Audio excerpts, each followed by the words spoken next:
What advice would you give to young people how to do that? Those young Pauls sitting there. I mean, your life story is just incredible in that way. You've taken the leap into adventure, into the unknown. What would you recommend they do?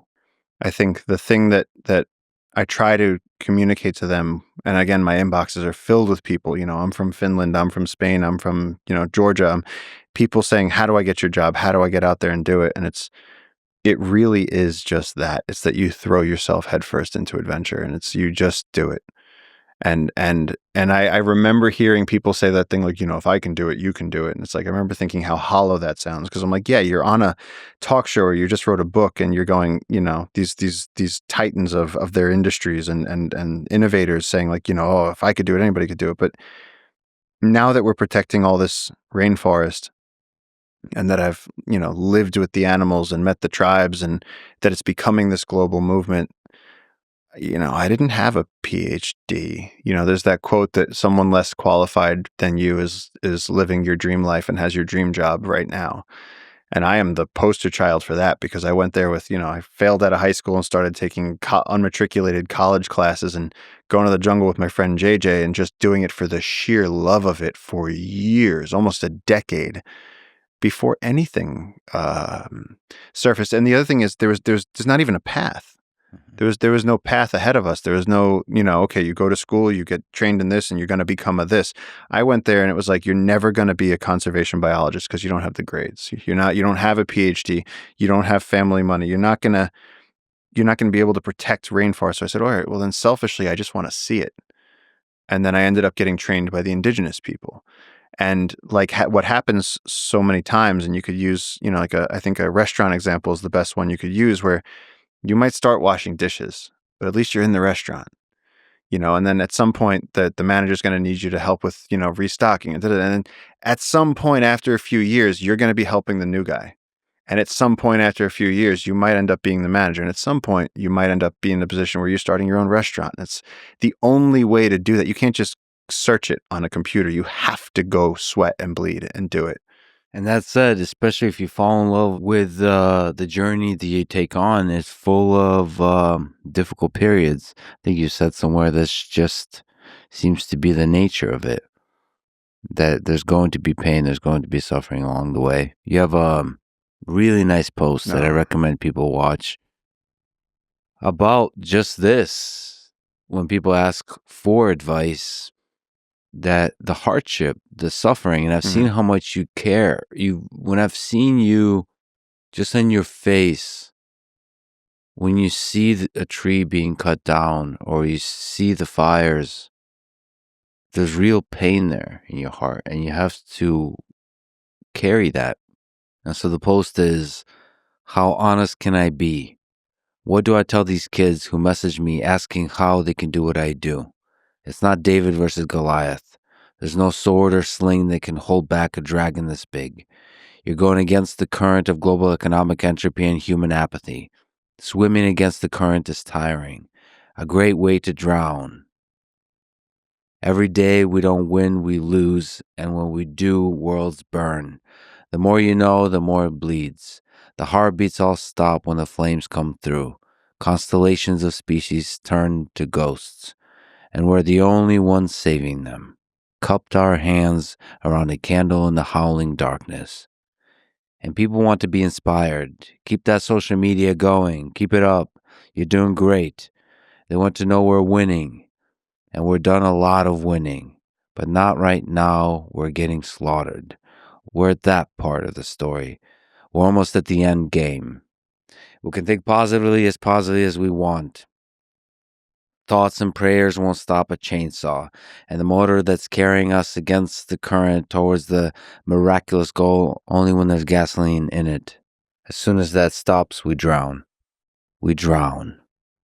We can take the warm light from all of those who help, and not let it bother us that there are people who could buy planets claim to care. At some point, you realize what's really happening. As a kid, you'd rather be Aragorn. You don't want to actually carry the ring. Not when you learn what it's going to cost. Even if you make it, how can you? Explain to Sam why you can't get on the boats. Whatever it takes, whatever it takes. It's that time of year again. Here come the flames. Whatever it takes, it's coming. And people should watch the video that goes along with this. But that speaks to the pain, the difficulty, the challenge, the suffering involved when you're faced with a possibility of destruction. And that's the other side of the sword of caring for something deeply.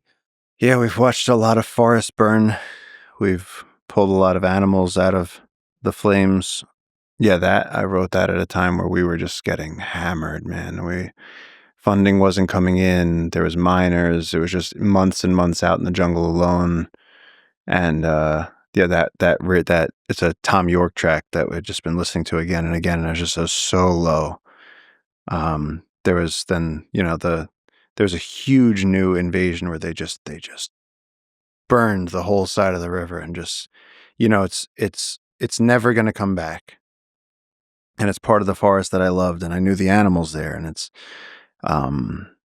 gone. And so we have to live through that on a weekly basis, at least a day-to-day basis. And when you take on responsibility for something like this, you go to sleep thinking, yeah, if we don't do it, then worlds burn. If we don't save it, then every time you said the sadness that surrounds a happy moment, well, it's like, how am I supposed to go to a party and talk with people about anything? Or how am I supposed to even go to sleep when if we don't succeed at what we're trying to do, if we don't outrace the chainsaws and the roads, then those trees die, those millennium trees, and we're the only ones out there protecting them. And when you see that black scorched earth with nothing left, it's just ashes on the ground, and all the the cacophony of life is silenced, and it's just this horrible, violent silence.